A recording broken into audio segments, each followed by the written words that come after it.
So this chapter is chapter number 4, and it is from the book of First Flight. Okay, as for class 10th. So this is chapter number 4, and we will see. Uh, yes, we will see about the life background of Anne Frank and about her incident. Okay, so the writer herself Anne Frank, ये writer जो खुद ही है यहाँ पे, और दूसरा मतलब ये एक ऑटोबायोग्राफी है. You know that what is biography and what is autobiography. So biography के बारे में जब हम कहते हैं तो बायोग्राफी ये किसी व्यक्ति के द्वारा लिखा हुआ होता है, लेकिन ऑटोबायोग्राफी जो है वो खुद के द्वारा लिखा हुआ होता है. सो ये वहाँ से लिया हुआ है, the diary of a young girl. The diary of a young girl वहीं से लिया हुआ है. तो चलिए शुरू करते हैं. बिफोर यू रीड, यानी रीडिंग करने से पहले. ओके, रीडिंग करने से पहले हम थोड़ी बहुत जान लेंगे कि और इसके बैकग्राउंड क्या है. Annelies Marie means short from Annie Frank. Okay, sorry, not Annie Frank, Anne Frank. 12 June 1929 means उसका जन्म जून 1929 12 जून को होता है. फरवरी और मार्च 1945 तक उसका वो जिंदा रहती है. Was a German born Jewish girl who wrote while in hiding with her family and four friends in Amsterdam during the German occupation of the Netherlands in World War II. इसके जन्म के बारे में हमने देख लिया, और साथ ही साथ ये कि ज्यूस गर्ल थी. ज्यूस गर्ल का मतलब जो यहूदी धर्म को, जैसे आप हिंदू हो तो आपको एक हिंदू बॉय या गर्ल करके कहा जा सकता है. मैं एक क्रिश्चियन हूँ तो इस स्थिति में मुझे एक क्रिश्चियन मैन करके कहा जा सकता है. तो ठीक ऐसा ही है, जो यहूदी धर्म को मानने वाले जो होते हैं उनको ज्यूस कहा जाता है. ओके, यहूदी धर्म एक आप जानते होंगे इसराइल के बारे में. आज के समय में इसराइल कितना ताकतवर देश है ना, और इसके बारे में आप भली भांति जानते होंगे. तो इसीलिए और ये जो लेसन है, ठीक है, और यहाँ ज्यूस के बारे में कहा जाता है. ज्यूस जैसे कि मैं पहले बताया था, ज्यूस और कोई नहीं है, जो यहूदी धर्म को मानने वाले व्यक्ति होते हैं उससे ज्यूस कहा जाता है. और आज की तारीख में इसराइल ही एक ही देश है जो ज्यूस देश के रूप में उसको माना जाता है, और ज्यूस देश के रूप में ही यह प्रसिद्ध है.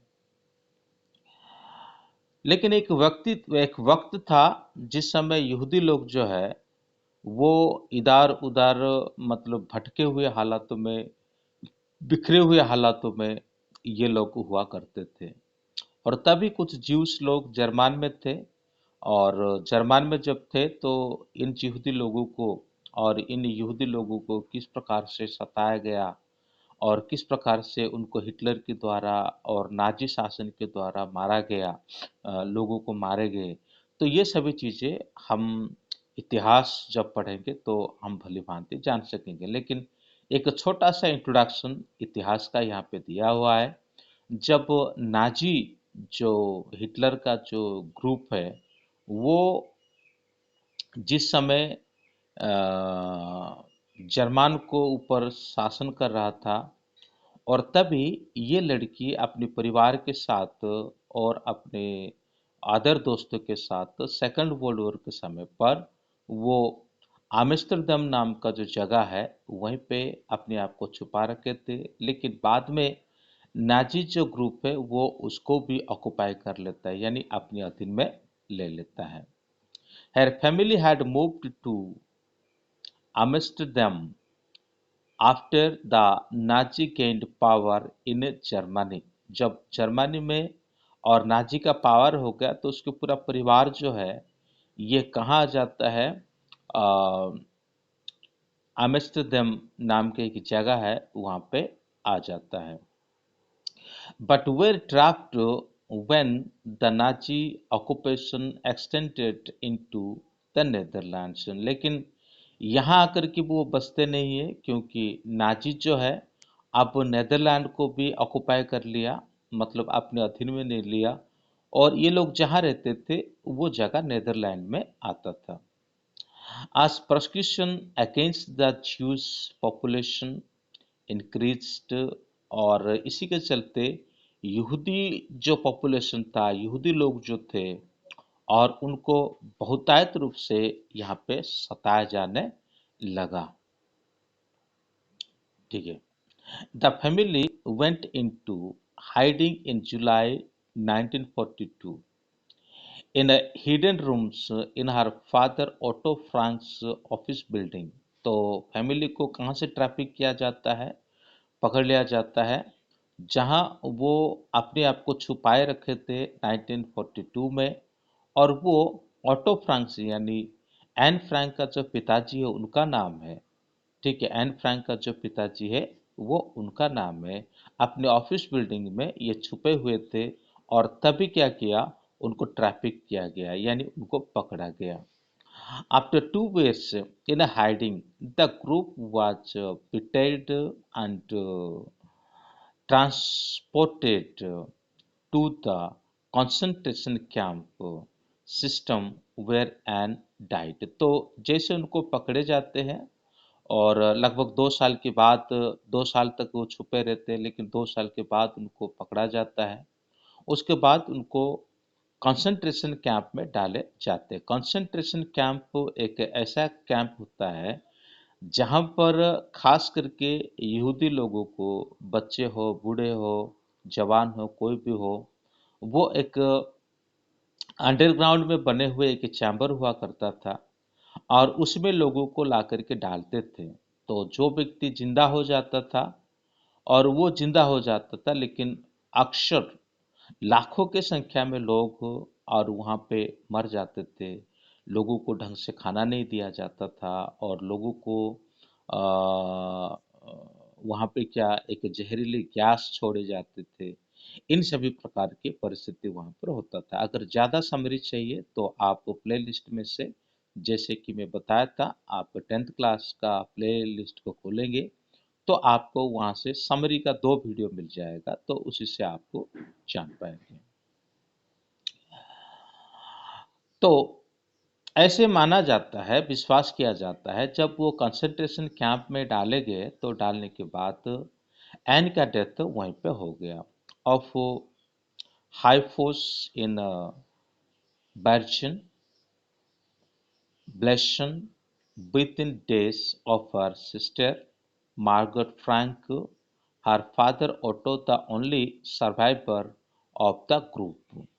तो यहाँ पे उनके परिवार के जितने लोगों को डाले गए थे और उनमें से केवल उनके पापा जो है ना, वही बच गए थे।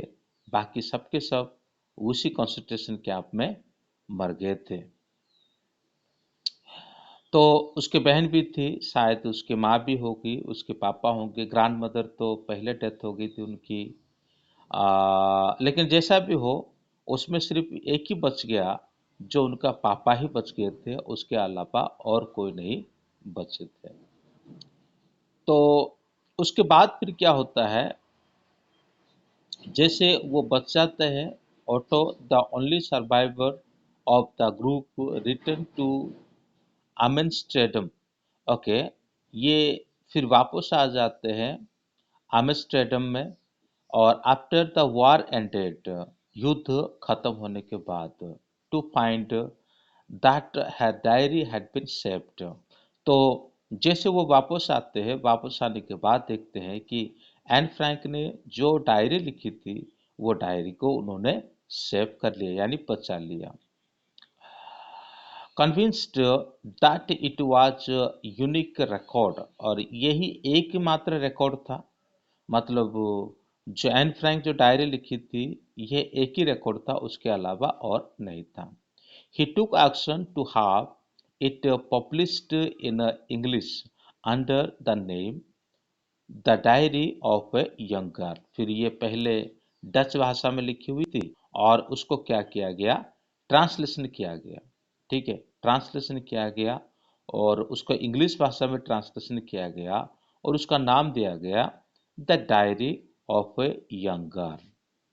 The diary was given to Anne Frank for her 13th birthday and chronicles the event of our life from 12 June 1942 until its final entry of August 1944। तो एन फ्रैंक को जब वो 13 साल की हो गई और तभी उसको ये डायरी बर्थडे गिफ्ट के रूप में उसके पापा उसको 12 जून 1942 को दिए थे। लेकिन तब से लेकर के वो लिखती रही और अगस्त 1944 तक वो लिखती रही। It was eventually translated from its original Dutch into many languages, और इसे जो डच भाषा में लिखी हुई थी और इसको और कई दूसरी भाषाओं में उसका अनुवाद किया गया था, ट्रांसलेशन किया गया था, and become one of the world's most widely read book। World में जितनी सारे जो बुक्स बहुतायत रूप से पढ़े हुए होते हैं और उनमें से ये बुक को भी माना गया, यानी बहुत लोगों के द्वारा ये बुक को पढ़ा गया। There have also been saved several films. तो इसके चलते बहुत सारे फिल्मों को भी बनाया गया, टेलीविजन एंड थिएट्रिकल प्रोडक्शन, जो टेलीविजन के द्वारा प्रसारण किया गया और कई सारे थिएट्रिकल प्रोडक्शन भी उसी के द्वारा निकाला गया। एंड इवन एन ओपेरा, और जो बेस्ड ऑन द डायरी, तो एक ओपेरा यानी ड्रामा से थोड़ा हटकर होता है और ओपेरा में भी और ये स्टोरी को दिखाया गया। Describe as the work of nature and insightful mind, the diary provides on intimate examination of daily life under Nazi occupation. Nazi occupation के दरमियान जो सब कुछ घटना हो रहा था और ख़ास करके जो राइटर जो महसूस कर रही थी, वो सब चीज़ों को वो यहाँ पर लिख रही थी। हालांकि इसमें बहुत से चीज़ें लिखे हुए हैं, लेकिन हमें सिर्फ एक इंसिडेंट जो उनका स्कूल लाइफ का, उनका परिवार का एक छोटा सा इंसिडेंट और साथ ही साथ उसका एक टीचर होते हैं और मिस्टर किसिंग, मैथ्स के टीचर होते हैं, उनके साथ घटी हुई एक घटना और टीचर ने जो उनको पनिशमेंट दिया था 3 बार, और उसके बारे में ही एक वर्णन यहाँ पे मिलता है। बाकी ऐसे बहुत से चीज़ यहाँ पे लिखे हुए एक नोवेल की तरह उसको प्रकाशन किया गया था। Anne Frank has become one of the most renowned and discussed of the Holocaust that time. तो उसी समय और एन फ्रैंक बहुत प्रसिद्ध हो गई इस राइटिंग के चलते। तो आगे का जो सेक्शन है वो नेक्स्ट वीडियो में देखेंगे। तब तक के लिए जय हिंद। अगर अभी तक चैनल को कोई सब्सक्राइब नहीं किया है तो कृपया करके चैनल को सब्सक्राइब करें। ये शायद मेरा जो आई थिंक 415 नंबर वीडियो है, 415 नंबर वीडियो से, और आप अपने 10th क्लास के होल चैप्टर दोनों बुक के और प्लेलिस्ट के द्वारा, प्लेलिस्ट को अगर ऑन करेंगे तो प्राप्त कर सकते हैं।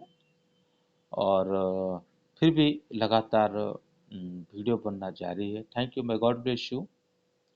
अगर फिर से कहता हूँ, चैनल को सब्सक्राइब नहीं किया तो अभी कर ले और बेल आइकन को भी दबाएं। Thank you, may God bless you.